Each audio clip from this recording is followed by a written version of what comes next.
Hello and welcome to Beginners Python and Machine Learning. My name's Tim Cummings. This is a session we hold every Tuesday, and on the first Tuesday of the month we do a session for absolute beginners to Python, if people have never seen Python before. So the idea is that you can ask questions and help you get over those initial hurdles in how to use Python. So ask questions. You can ask questions on the YouTube chat, which I'll be following there, and also in Slack.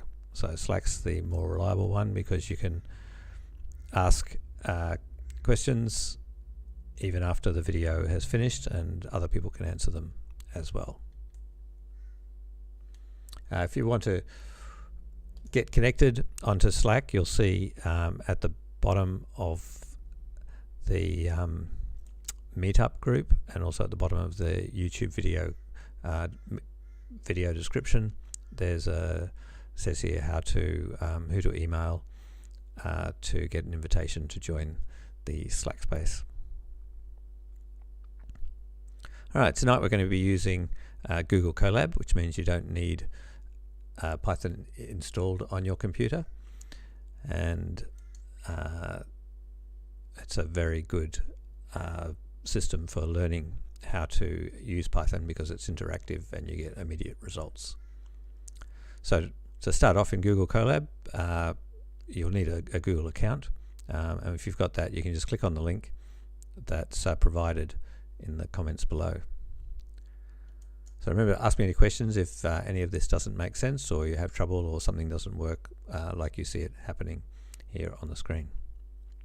Okay, so I've brought up Meetup 136. I'm Tim, so I'm going to be doing tonight's session, and we're looking at lists and dicts and other data types and a bit of scripting in Python and conditionals and loops. So all very simple stuff, but really it's the idea is just to provide some sort of scaffolding so that you can ask questions, and any questions that you're having in your quest to start using Python, fair game tonight. Okay, so we brought up our Google Colab notebook. The first thing I recommend you do is copy it to your drive, and that way you'll have your own copy, and with that copy you'll be able to make changes and run the exercises. So let's click on copy to drive. You'll know it's successful because it'll open up a new window, and in the new window the name will change to now say copy of Meetup 136. I've turned off outputs, so we can close that because I think it's good for you to generate the outputs yourself, and really that's just a case of clicking a button. Okay, now we've got our own copy. I'm going to share this one as well because I'm going to be making changes to it, and if you really need to see what I've been typing, you can load this URL and refresh it, and it will show you all the changes that I've made during tonight's session. So let's copy that link, and I'll paste that into Slack and into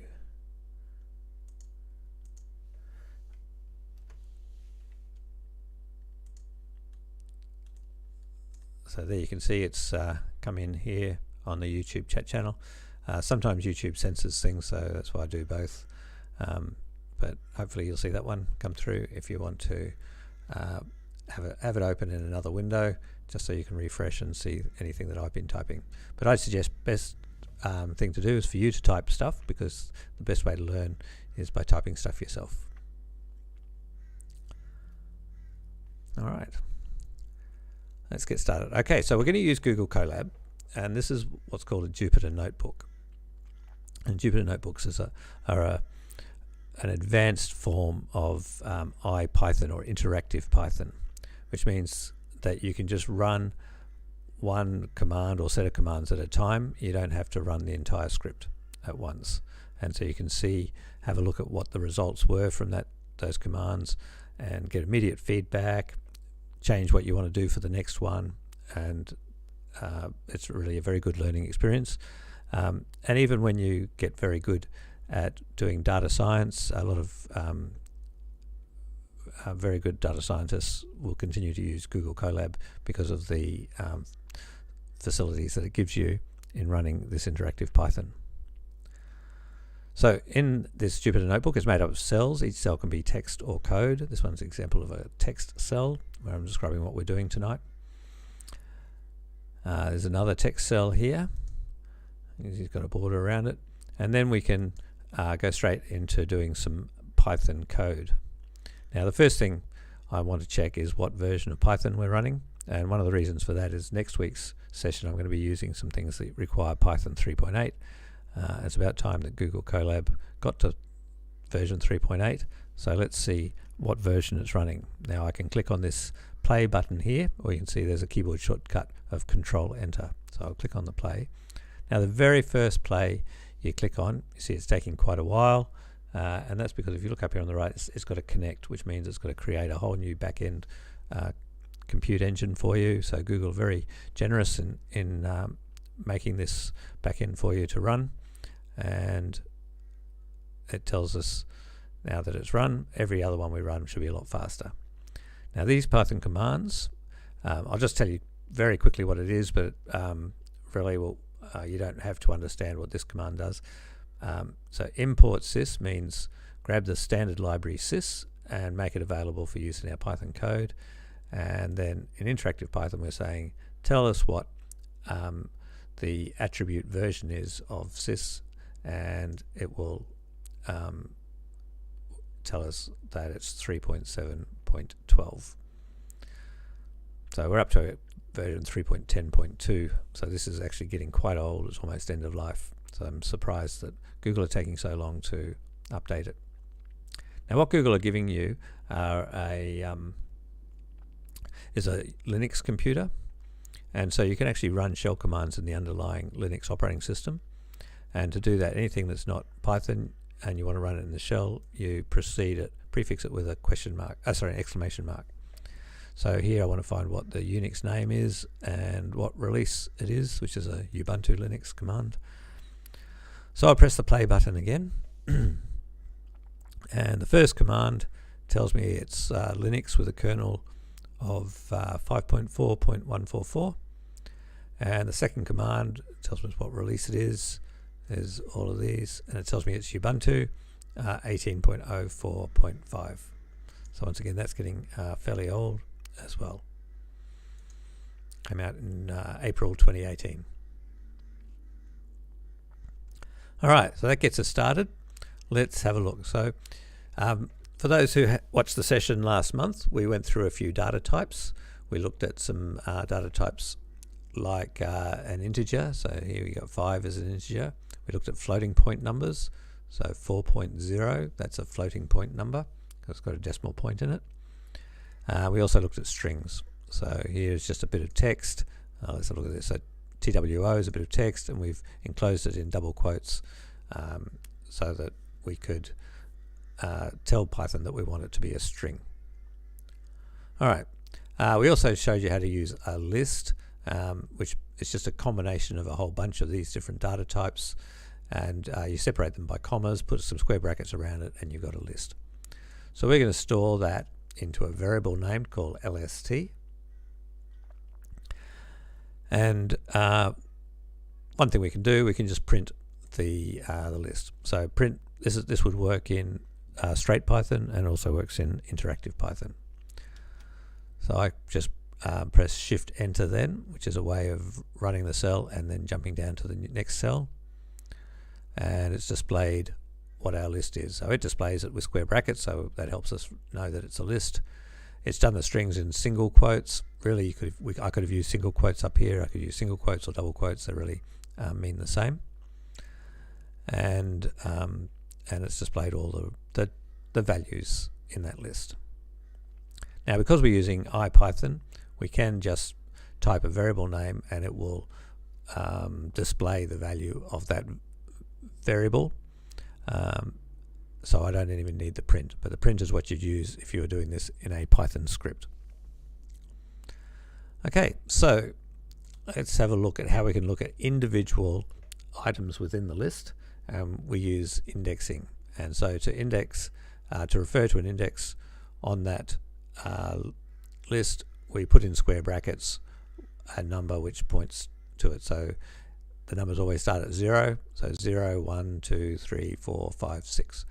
So if I say what's the 0th element in list, I put a 0 in square brackets, and I just put the variable name there, and I get 6. So you can see that's the value here, and that's all indexes are 0 base, so they start at 0 and go up.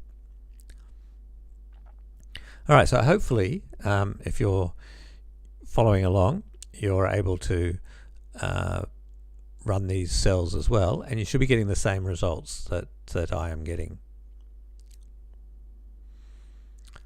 Alright, now these indexes, they can start from 0 at the front, but you can also use negative numbers to start referring from the back. So the first one here is from the back is -1, then -2, -3. So if I say what's list at -2, and it's ONE 1. So these negative indexes are a very useful way of referring to elements in the list, because you often do want to know what's the last one, or what's the second last one, or the third last one.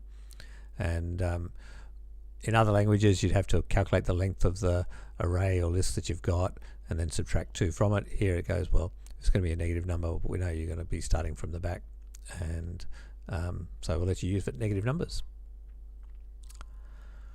Alright, if you do want to find the length of the list, you can use this function len. So it's a built-in function. To call a function, you use these parentheses, which are these curved brackets, and put the variable name in there, the name of the list, and it will tell us how many elements are in that list. And there are 7. Alright, so there's some simple things that you can do with lists. Oh, look at slicing as well. So slicing is if you want to look at several elements from the list. So, and the way you do that is in the index, you separate the numbers with colons. So if we say 2:5, that means start from index 2 and go all the way up to, but not including index 5.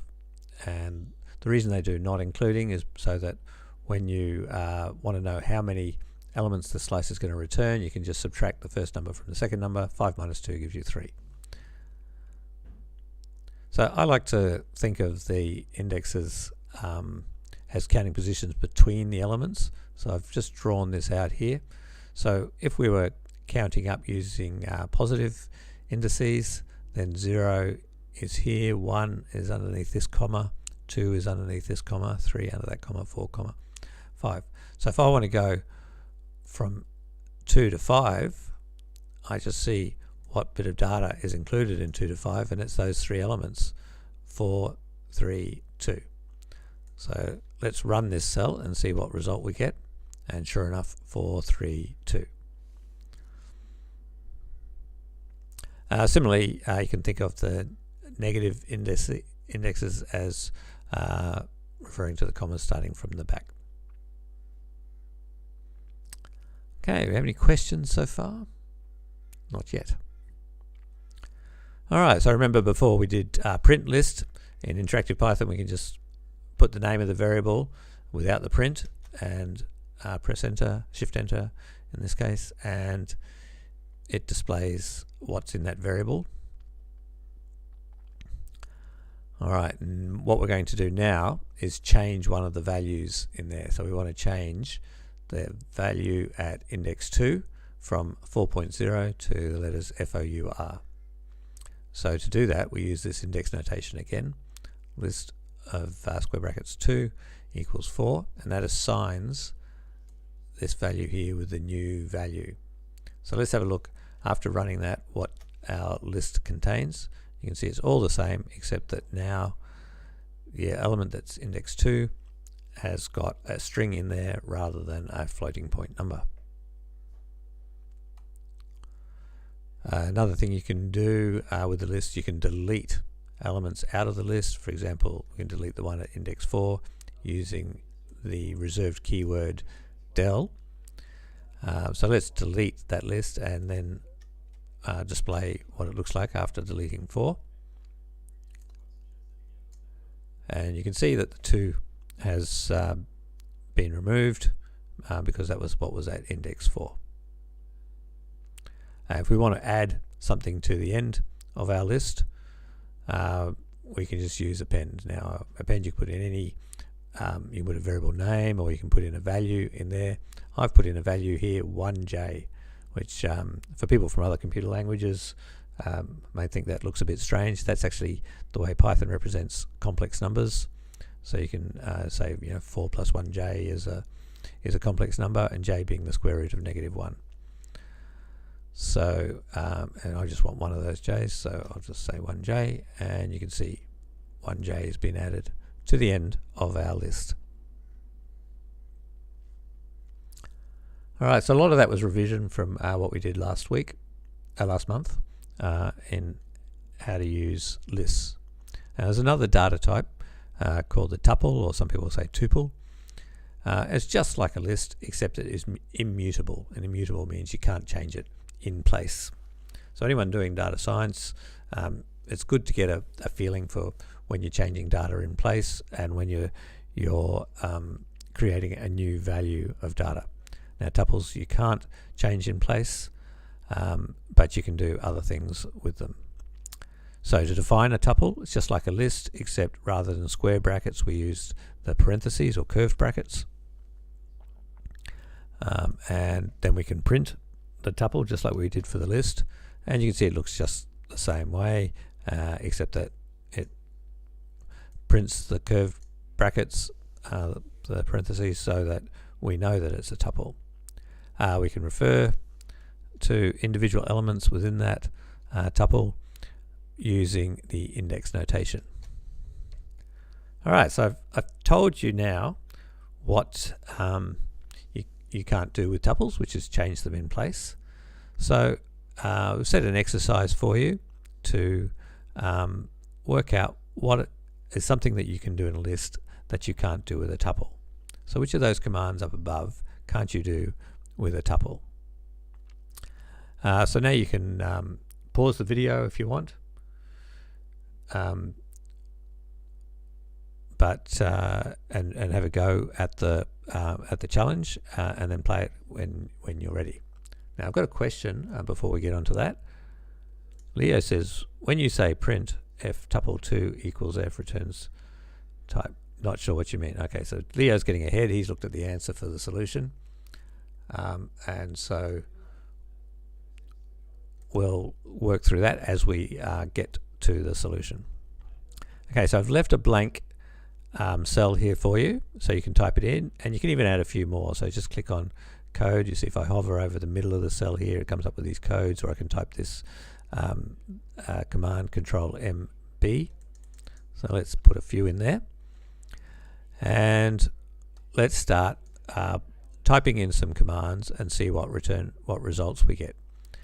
Now I've put all the solutions down here, and I've used f strings to display them, which are a little bit complicated, especially for a first timer.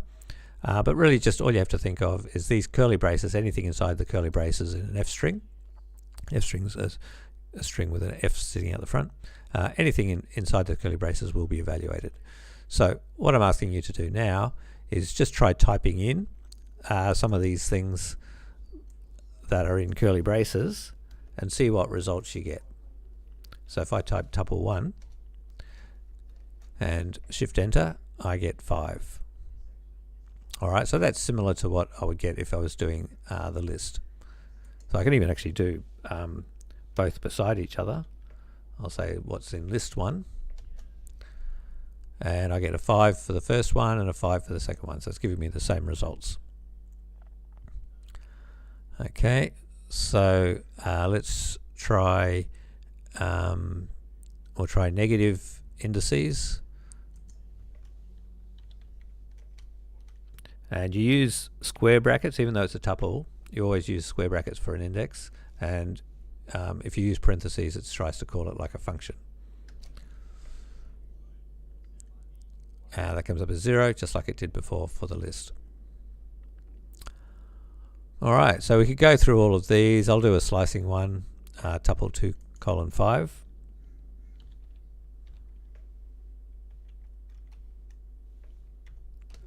But definitely type these things in because you'll get a good feel for Google Colab and the things that it can do. Alright, so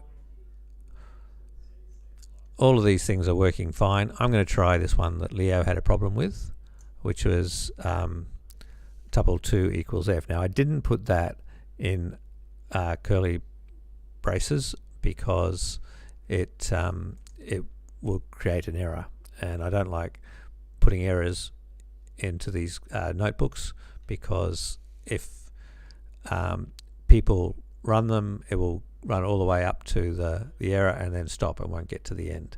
And I like people to be able to say, go up to runtime and say run all, and it will go through every single cell and run it. So let's see what does happen if I type tuple 2 equals f. And I get a type error. So I've warned here that that's what's going to happen, and the error was object does not support item assignment. Object does not support item assignment. So that is the error that I got. So let's run this solution, and it tells us all the things that we get. It tells us that tuple equals this, tuple 0, 1, all of them, all the results that we get. It's just these last three. If I try running any of the last three, I will get these errors. So let's try these last three for real, just to confirm that we're going to get those errors. So I could say tuple -1 equals z. So this is assignment. I'm assigning this value, which is a string, into the element in the tuple that is at index -1. Now this has to exist. That element has to exist previously in a list. In a tuple, you just can't do it. Okay, once again, tuple object does not support item assignment. And let's try the last one, delete tuple 2. Doesn't support item deletion. Did anyone see that there's actually another one in there I didn't put in? That's also going to throw an error, and that's append, which we did with the list. So we could say tuple dot append. So TPL is the name of our variable, and we're calling a method on that variable by doing dot and the method name, and we're going to say, let's put end in there, string saying end. And once again, no attribute append. So all these things would work with lists, but they don't work with tuples. But I still recommend using tuples where you can, because you will find that your code will have a lot fewer bugs in it if you use immutable objects as much as you can. All right, solution 1. Okay, so we can convert between lists and tuples at any time, and we use these functions, which is just the same name as the data type. So by calling that list with parentheses and then putting in the variable that we want to convert to a list, that will convert it to a list. So let's have a look at what list from tuple looks like. And you can see it's now a list. It's got a square brackets, and it's just got all the same data that was there from when we had it in a tuple. Now that it's in the list, we could do something, make some changes to it, and then convert it back to a tuple if we want. Let's just convert it back without making any changes. So the tuple from this list is identical to the original tuple that we had. So you can do this. All of these data types have I guess you call it a constructor or a conversion tool to convert from a piece of data in another data type into the data of that type. So you can convert something to an integer, into a floating point number, into a string.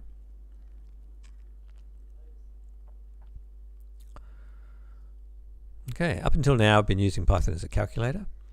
But but we can put more than one line in a cell, and the lines will all get executed in sequential order, so one after the other, starting from the top line and moving through. It'll run them. But sometimes we do want to change that order depending on some value of data or some other condition.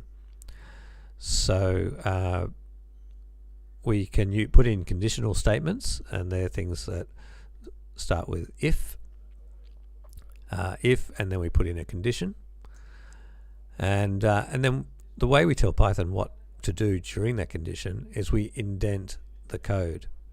Now this code has to be indented a fixed number of spaces, or you can use tabs. There's always the tabs versus spaces argument.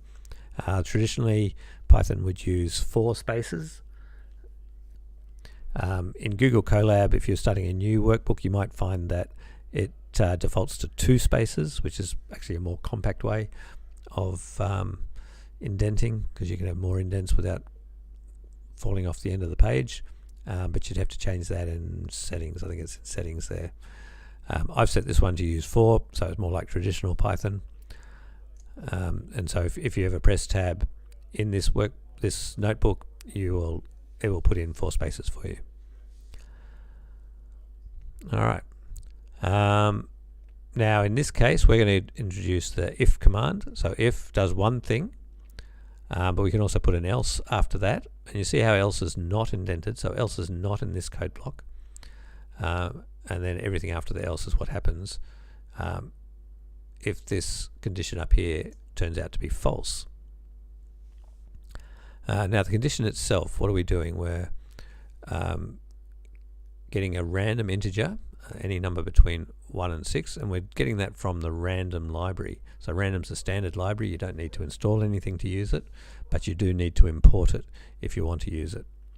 And then in that random library, we've got some functions. One of them is randint. That will give us an integer between 1 and 6.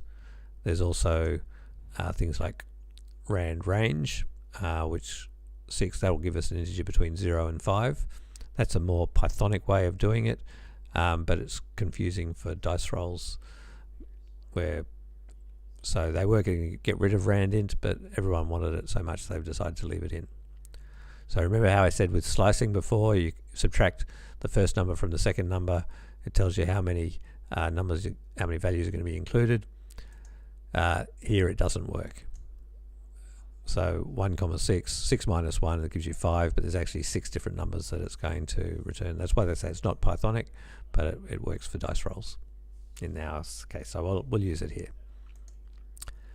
All right, so we're doing a single die and rolling that, and then that die we're going to check what the roll is, and we're going to use the modulo operator. So modulo is like divide, but rather than giving the quotient, it gives you the remainder. So we divide by 2, see what the remainder is. If the remainder is 0, then we know it's an even number. If the remainder is 1, then we know it's an odd number. So let's run this cell, see what we get. It says you rolled 6, which is an even number, and that's correct. 6 is an even number. So I'm going to click in this cell, and rather than pressing Shift Enter, I'm going to press Control Enter, so we can do it a few times. Control Enter. You roll a 6 again. Roll a 1, and this time 1 is an odd number. I'll press Control Enter again. 2, which is an even number. 6. So you can see here we're running different code based on this condition, and the condition is what's the die roll modulo 2.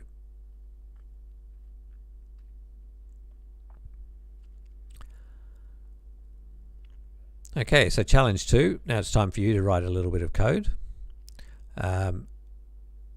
We've already imported the random up in this cell, and Python remembers that, so you don't need to import that again.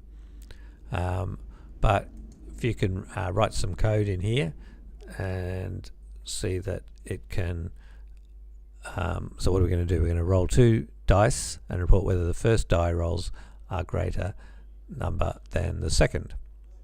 Okay, so let's have a variable a, and that can store the first die roll.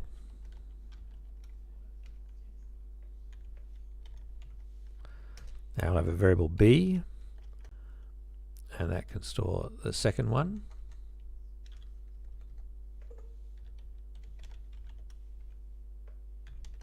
So it's a function, so I call it by using parentheses. And we want to check, is the first one greater than the second one? Okay, so if A is greater than B, and then a colon, so yeah, you'll notice there's a colon here. The colon means the next line is going to be indented, and it's the start of a new code block. And so by pressing enter there, Google already knows to indent, so it's done that for me. But I could have pressed tab as well. So whether the first die rolls are greater than the second. So let's just say print, and I'll just do a simple print command, A and B, and we'll just say first one greater.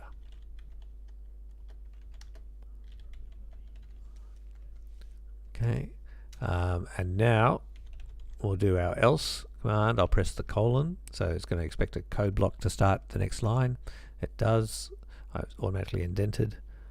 Print A, comma B, comma first one is not greater. Okay, so let's run this with Control Enter. 4 and 5, first one is not greater. 4, 1, first one is greater. 6, 4, first one greater. 4, 6, first one is not greater. 4, 3, first one greater.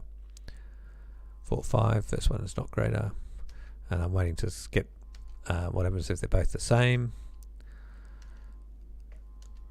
And it looks like I'm not going to roll a double. There we go. And if they're the same, first one is not greater. So that is true, first one is not greater, but it would look better if I said they were both equal. Oh yes, and Leo has very cleverly noticed that we're not talking about the equal case yet. And so hopefully someone would, when they wrote their code here, they've considered that equal case. So how would we consider the equal case? Well, this solution here does include the equal case, and we use elif. So we can put in two conditions. We put the first condition, and if that's true, we do what's in there and then forget the rest of the if command. If not, we go to an else if, a second condition. So we're only here if the first one's false and the second one's true. In this case, we say first roll is less than the second roll, and then else, that's if none of the buttons above are true, then it falls through to the else, and we can say they are both equal. Okay, so let's run this with Control Enter. 6, 3, first is greater than second. 4, 6, first is less than second. And now let's see if we can get an equal one.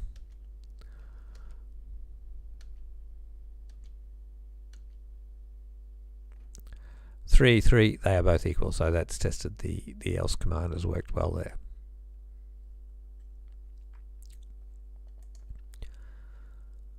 Okay, for an element of tuple, say whether it's string, int, or other, something else. So hint, the way to check if an element is a string is you can use this type function with a double equals sign, or you can use this isInstance function. Now these two things mean slightly different. Type means is it identical to a string. IsInstance means is it a string or a subclass of the string. Now, I'm not going to really go into subclasses today, and so for our purposes, these both mean the same thing today. So you can use either one. So I might use isInstance. Okay, so for an element of the tuple, so let's choose a random element of the tuple. So I'll get a random index.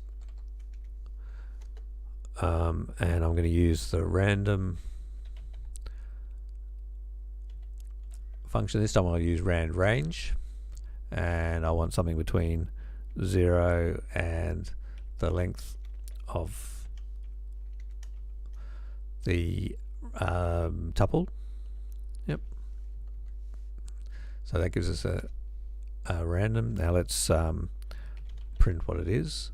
So we'll print what index is, we'll print what tuple index is, and then we need to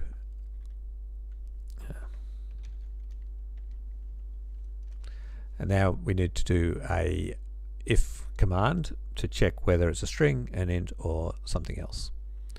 So we'll check first for a string. If is instance, and it's so there's a function that we're going to be calling. It's one of the built-in functions, so we don't need to import it.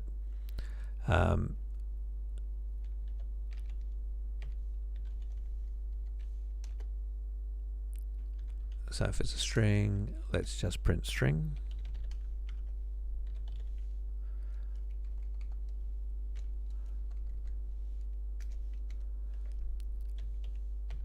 Else, if it's an integer,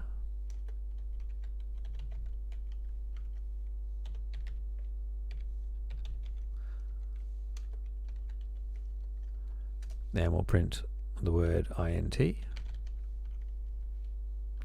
Maybe I'll put the full word so we don't get mistaken as it's actually printing just the type, where that's actually printing the string that we've just decided to use. Anything else will print other. So that's just else for anything else.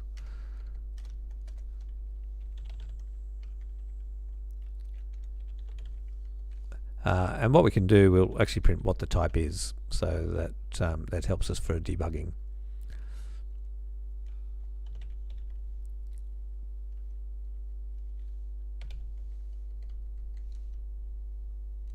Okay, I'll do Control Enter. So the first index was a random, it came up with was 0, and that gave us the string 6, and that is worked out as an instance of str, and so it's printed string. We're getting zeros all the time. Now we've got 4, that's TWO, and that's a string. Index 1 gave us the number 5, and that's an integer. 1 5 4 2 3 3 1 5. So 3 3 you notice came up as string, and that's because the 3 in the tuple is has got quotes around it. So let's have a look at our tuple and just make sure, see what data types we've got in it. So you see that 3 there is a string. Alright, so I'm trying to get index 2. Can't remember if we've had one. Oh, there we go. 2. Index 2, the value is 4, and so in that case it came up with other as the type, and I also printed out the type here, and it told me it's a class float. Alright, how'd you go with that challenge? Did you manage to get that one out? Let's have a look at the solution. So this solution is using type rather than is instance, and so the double equals sign is saying is this type here string equal to the type of A, in which case it's printing these. So let's, and the other thing we're doing is we're going to do that for every value in our tuple. Rather than choosing a random value, we'll do it for every value. So we've done a loop here. So this is introducing the for loop, and the way we've done that, so we say for A in tuple, so we get a variable name A, and it iterates or loops through every single item that's in the tuple, and each time it goes through the loop, A has a different value being the next item in the tuple. So then we've got our colon here, which says start a code block, so it starts a code block, and then within that code block the first thing we do is an if statement. So the if statement also starts a code block, and so we get more indentation. So all of these are going to be in the for loop, and everything will be in the for loop until there's a line of code that's no longer indented, or you get to the end of the code, in which case we're going to get to the end of the code. So let's run this and see what we get. So the first one is a string, and it's the letters SIX. The second one's an int, and it's the number 5. The third one is an other, which is 4.0, and we're printing out what the type is a class of float. Then string, string, string, string. Alright, so these for loops are really useful, and they're slightly different format than you'll see in other languages. It really is designed to loop over or iterate over some iterable sequence. And you can even put the whole sequence here after the word in. So these are the keywords for and in, and then you've got your variable name and your sequence. So I've done a tuple here as a sequence with the numbers, with the strings in it 3, 2, 1, and I can loop over those. So I'll do Control Enter, and it's the first time through the loop it's printed 3, the second time through the loop it's printed 2, and the third time through the loop it's printed 1. Now there's another sort of loop that you can use in Python. It's like the if statement, so it's called while. So you say while and then a condition. So that condition, if it's true, it'll do what's in here. If it's not true, it won't do it. It'll stop doing it, or won't do it in the first place if it's never true. So it's very important that something in this code block here changes the value of this condition, otherwise you will have an infinite loop. So in this case, we've got a counter that starts at 0. While that's less than 10, we'll do this loop, and then we'll increment counter. So counter will eventually get to a number more than 10 or equal to 10, in which case the loop will stop. So let's run this, and once again we can see here counter 0, 1, 2, 3, 4 up to 9, but when it gets to 10, it goes 10 less than 10. That's false because 10 equals 10. So therefore it doesn't run it any further. And this is just our code that we did before about comparing the two dice rolls.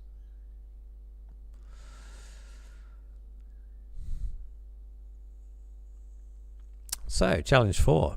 Write a program which prints every number from 0 to 20 as digits and its name in words as well as whether it's even or odd.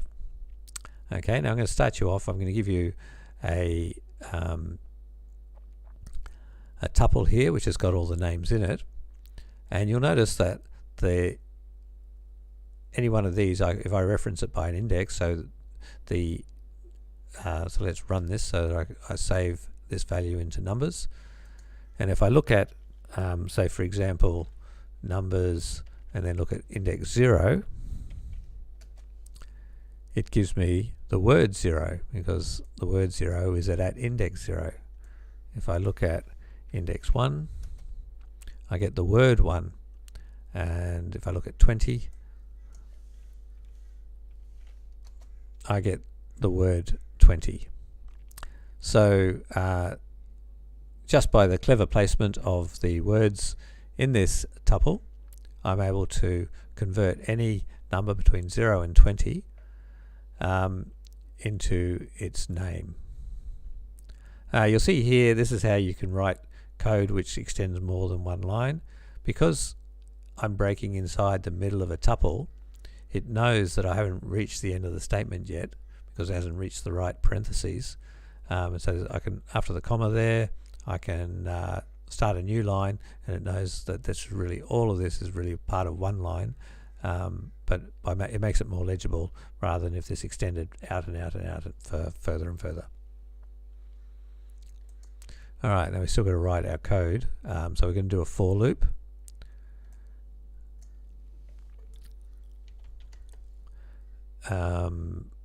And we're wanted to go through every number. Okay, for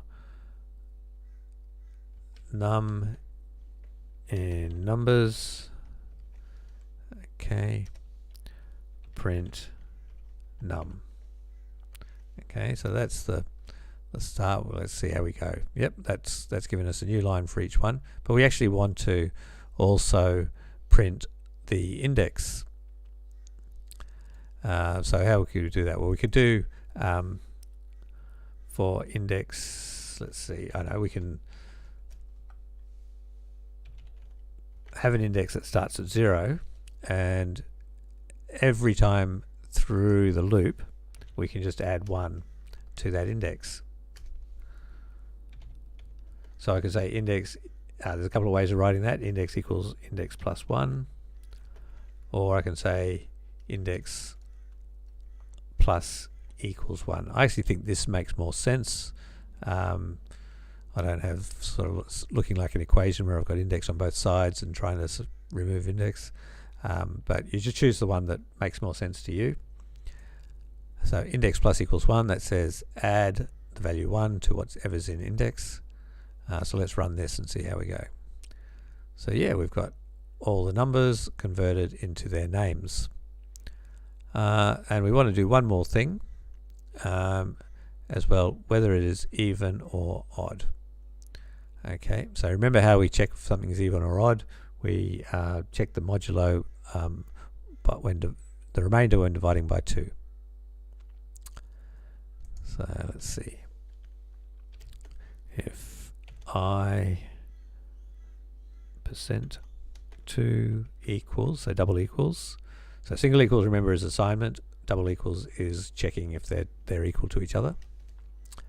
So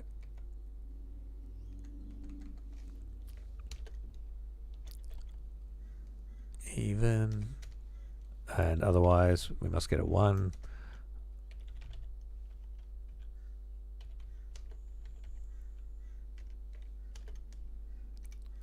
Odd.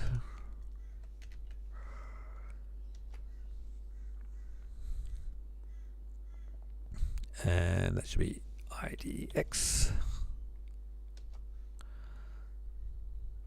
There we go. 0 is even, 1 is odd, 2 is even, 3 is odd, all the way through.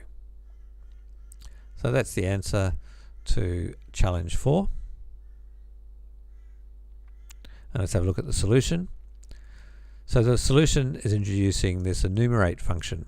So enumerates are quite useful when you've got this situation where you want to iterate through the values in a sequence, but you also want to know the index value as you go through.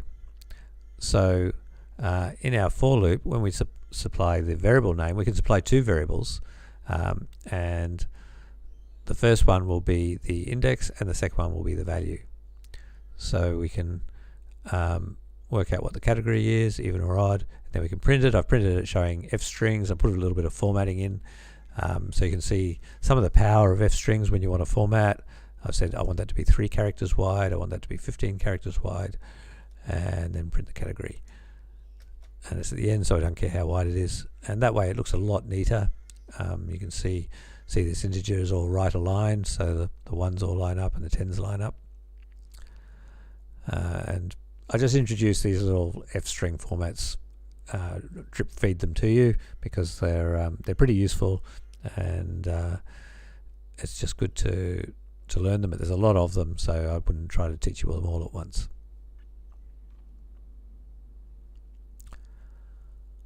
Okay, so the problem with this code is it doesn't scale well, which means it works fine for the numbers 0 to 20, but if we want to go to 100, it's going to be a lot of work for us to write out this tuple with 100 elements in it, or going up to 0 to 99. So how could we make the code a little bit more efficient, or do some of the work for us? And really we've got to start looking for patterns. So one thing we could do is we could have 2 tuples. So you know, for some of the numbers like 25, we want one value that says 20, because all the numbers between 20 and 29 are going to start with 20, and then the other numbers between 0 and 9, we've already got a tuple that gives us those. So let's have 2 tuples, and we could have the 10s in one tuple, and we have the numbers in the other. And then if we want to find the name, say for example of 30, all we've got to do is divide by 10 and subtract 2, and that will give us 30. So let's run that, and sure enough it gives us THIRTY. But that's a little bit confusing, so let's see what we can do. Because if you're trying to read through code and you go, what does that mean? Why would he ever why would the programmer ever have written that formula inside that index?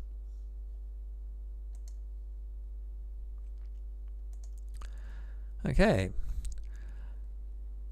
so let's look at the dictionary data type. So dictionaries can solve some of this problem for us. The reason it can do that is because, as well as specifying the value, we can specify the index or the key. So every element in a dictionary is a key value pair. So we can have, the number 20 as the word 20, the number 30 is 30, and if we define tens this way, then it looks a lot easier. I is 30, tens of I gives us the word 30. So let's run that. So the important things to notice about defining a dictionary: it's enclosed in curly braces, and that tells Python that we're doing a dictionary, as well as the fact that between each of the commas we've got two values, a key and a value, and they're separated by a colon. Alright, now the keys are most commonly they're integers or strings. You can have any, there's a whole bunch of other data types you can use, but for now we'll just concentrate on integers and strings. So that was an example of using integers. Here's an example of using strings. So this is the phonetic alphabet, and A is alpha, B is Bravo, C is Charlie. So for example, if you wanted to convert Python into the phonetic names of each of the letters, you can see that's converted Python into Papa, Yankee, Tango, Hotel, Oscar, November. And it's done that. So this is like a lookup table. So dictionaries are very much like lookup tables. We look up the key, we find out what the value is. One thing that you may notice in our for loop here, we've put a word which is a string here. Up until now we've just been using lists and tuples in our sequence for iterating. But you can also do the same for a string, and it'll just do it one letter at a time. And then we looked up that alphabet for that letter and printed out what the value was. Now, I didn't want a new line at the end of each time I printed out the value in this loop, so I said let the end be a space rather than a new line. So it's printed all of these with spaces between them rather than new lines. But I did want a new line right at the very end, so I've just done an empty print statement here to achieve that. Alright, so challenge 5's one for you. Write a Python script to write a number in words for any number between 0 and 99. So giving you a hint here, consider the following conditions. The number is less than or equal to 20, the number is greater than 20 and divisible by 10. Alright, and the third condition, number is 20 and not divisible by 10. Alright, so let's start with a random number. So I'll just call it num. And that's going to be a random integer between 0 and 99 inclusive. And I'll just do half of the problem for now. So if num is less than or equal to, so you can see that's the Python command for less than or equal to. This is the Unicode character for less than or equal to, so you don't use that. You have to use a less than sign and an equal sign. So if it's less than or equal to 20, then all we have to do is print the number, and then we can look up the numbers tuple and index it by number, and it will print it. And I'll just do an else. So else we want to get, we want to split up the tens and the units. So the units is going to be whatever the number is modulo 10.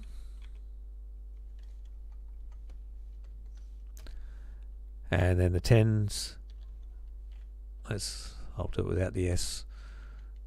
10 equals the original number minus the unit.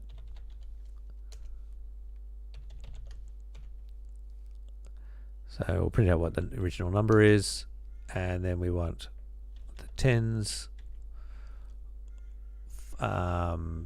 using the 10 index. and then we'll concatenate that with a dash, a hyphen, because that's how we write numbers, and that's an English thing, not a Python thing. And then we'll use numbers to give us the unit. Alright, so let's run this a few times. So 86 gives us 86, so that worked nicely. 66 gave us 66. 16, so 16 is a number less than or equal to 10. So that's just use this bit of code, and that gave us an answer that we wanted. 75, 49, they're all looking good. 10 is looking good.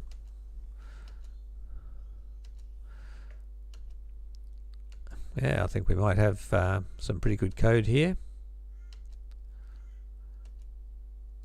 So let's try. That one's not looking so good.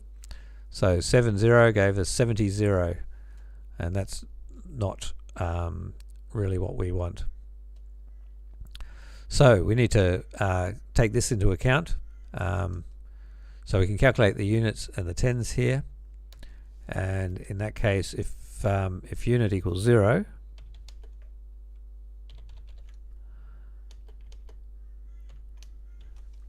then we'll print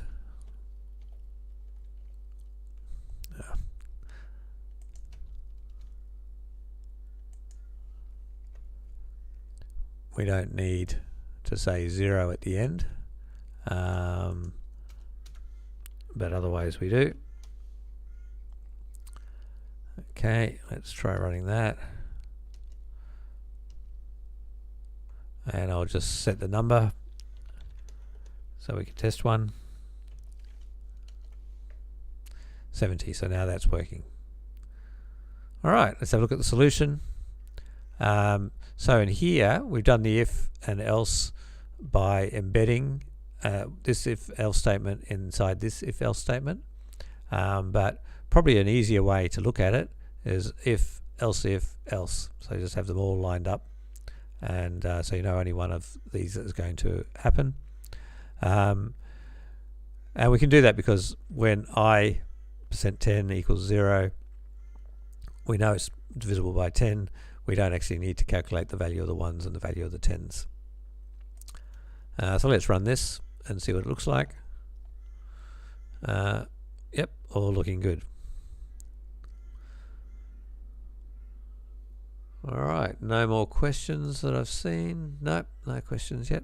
Okay, so the last thing I thought we'd try installing Python on our computer, because next week I'm going to be using Python that's installed on your computer rather than Google Colab. So I'd recommend going to python.org, and here's python.org, and they've got the downloads here, and you can download the software from here. The other alternative is go to Anaconda. That's a more complicated install, but it gives you Python, and it also gives you all the data science libraries that a lot of data scientists use, and so you don't have to worry about installing them then. So if you get hooked on all those libraries that come with Google Colab, because Google Colab has all those libraries that come with Anaconda, and you don't want to have to install them all the time, then you probably go with Anaconda. But if you're writing code that you want to give to other people, then I'd recommend using python.org, because you just have to fill out a requirements you just have to specify the requirements for the code you're giving them, and it will automatically install those libraries when they run it. So alright, so I downloaded one earlier, so let's try installing it, and here we go. So we can install now. So I'll just go through some of the options. We can install it for all users or just for one user. If you're the only user on the computer, then it doesn't really matter. So that's really a question for you to think about. Add Python 3.10 to the path. I used to think that was important, but I've now realized that there's actually a command called py that is on the path automatically in Windows, so you don't need to add Python onto the path. I can't on Mac, I'm not sure. You might need that to be on the path so you can run Python 3. Okay, so install now. that's going to put it into my users folder. So that's just going to be installed for me rather than for all users. So let's do that. Install now.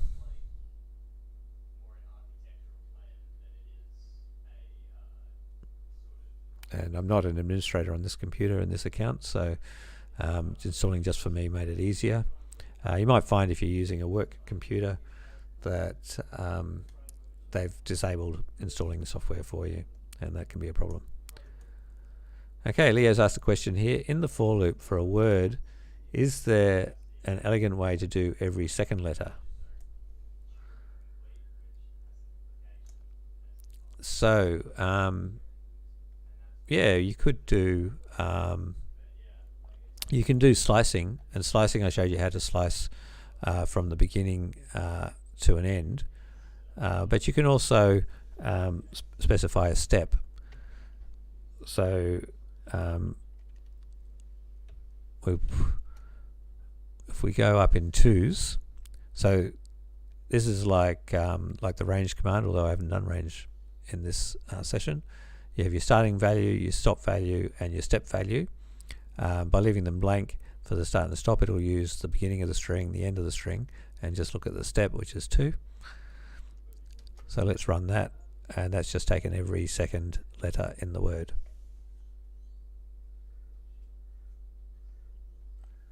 Alright, let's see how our install is going. That was successful, that's good.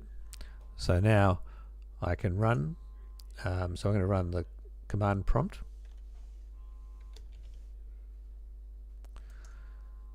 I hope you know how to run the command prompt. And now if I type py, this is on Windows only, so on Mac and Linux you'd have to type Python 3, and then say it tells me what version it is that's installed, and it's Python 3.10.2. Now when you're using Python, I reckon it's pretty tricky using the command line, but you could use a text editor and the command line, but I think an IDE really makes it a lot easier. So that's an integrated development environment. This is the one I like the most, PyCharm Community Edition. It's free from JetBrains. A lot of people use Visual Studio Code, but these Python itself came with idle. I shouldn't have double clicked that, but they're idle, and Anaconda comes with Spider, which is a bit more advanced than idle. I'll give you a quick look at what idle looks like. Fortunately I haven't got my start menu on the screen that I'm capturing, so you can't see how I'm selecting it, but I just typed IDLE, and that gives us an interactive Python session here. I can type 3 + 4 gives me 7, or you can do new file if you actually want to create a Python script and run that. So this interactive session you'll be able to do a lot of the stuff that we've done here in our Google Notebook, but it's a lot less easy to use. So quit to get out of it. Okay, so that's all for me tonight. Any more questions? Next week we'll be having a go at making the Wordle game, because that just was sold for over $1 million to the New York Times, so I'm sure we can have a go at creating the same game in Python and see if we can sell it also. Thank you much for your time, and I'll talk with you next week. Bye.